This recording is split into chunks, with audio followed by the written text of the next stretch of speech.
have spent my entire life either at the schoolhouse, on the way to the schoolhouse, or talking about what happens in the schoolhouse. Both my parents were educators. My maternal grandparents were educators. And for the past 40 years, I've done the same thing. And so needless to say, over those years, I've had a chance to look at education reform from a lot of perspectives. Some of those reforms have been good, some of them have been not so good. And we know why kids drop out. We know why kids don't learn. It's either poverty, low attendance, negative peer influences. We know why.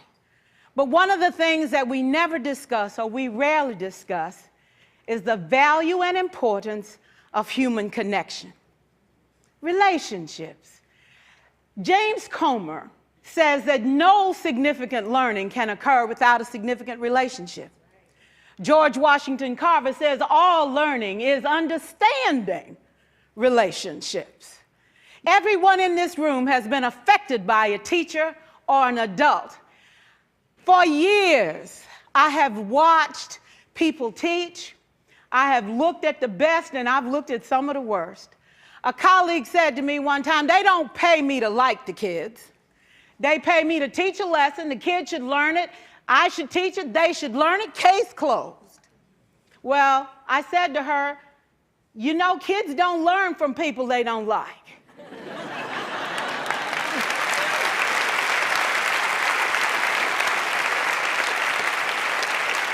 She said, that's just a bunch of hooey. And I said to her, well, your year is gonna be long and arduous, dear. Needless to say, it was. Some people think that you can either have it in you to build a relationship or you don't. I think Stephen Covey had the right idea. He said you ought to just throw in a few simple things, like seeking first to understand as opposed to being understood.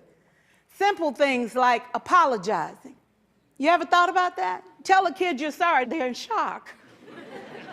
I taught a lesson once on ratios. I'm not real good with math, but I was working on it. And I got back and looked at that teacher edition. I taught the whole lesson wrong. So I came back to class the next day and I said, look, guys, I need to apologize. I taught the whole lesson wrong. I'm so sorry. They said, that's okay, Miss Pierson. You were so excited. We just let you go.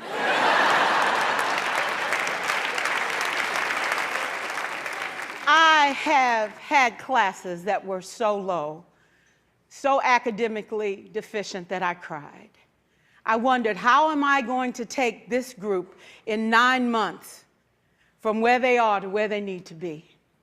And it was difficult. It was awfully hard. How do I raise the self-esteem of a child and his academic achievement at the same time? One year I came up with a bright idea. I told all my students, you were chosen to be in my class. Because I am the best teacher and you are the best students, they put us all together so we could show everybody else how to do it. One of the students said, really?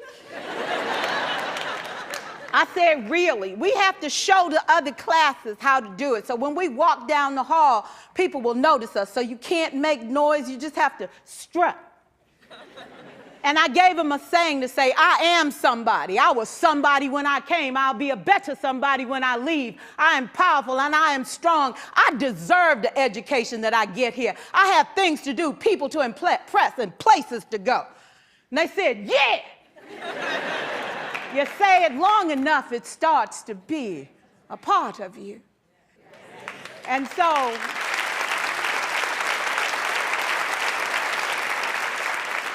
I gave a quiz, 20 questions. Student missed 18. I put a +2 on this paper and a big smiley face. He said, Miss Pierson, is this an F? I said, yes. He said, then why'd you put a smiley face? I said, because you on the roll. You got 2 right, you didn't miss them all. I said, and when we review this, won't you do better? He said, yes, ma'am, I can do better. You see, -18 sucks all the life out of you. +2 said, I ain't all bad.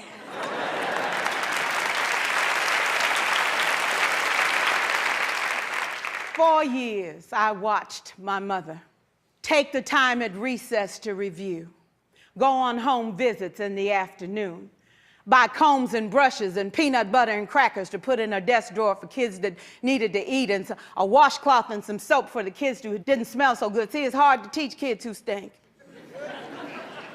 And kids can be cruel.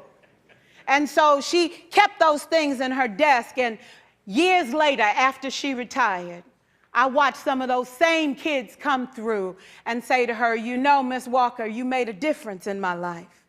You made it work for me. You made me feel like I was somebody when I knew at the bottom I wasn't. And I want you to just see what I've become. And when my mama died 2 years ago at 92, there were so many former students at her funeral. It brought tears to my eyes, not because she was gone, but because she left a legacy of relationships that could never disappear. Can we stand to have more relationships? Absolutely. Will you like all your children? Of course not. And you know your toughest kids are never absent. Never. You won't like them all, and the tough ones show up for a reason. It's the connection, it's the relationships. And while you won't like them all, the key is they can never, ever know it. So teachers become great actors and great actresses, and we come to work when we don't feel like it, and we listen to policy that doesn't make sense, and we teach anyway. We teach anyway because that's what we do. Teaching and learning should bring joy. How powerful would our world be if we had kids who were not afraid to take risks, who were not afraid to think, and who had a champion? Every child deserves a champion, an adult who will never give up on them, who understands the power of connection and insists that they become the best that they can possibly be. Is this job tough? You betcha. Oh God, you betcha. But it is not impossible. We can do this. We're educators. We're born to make a difference. Thank you so much.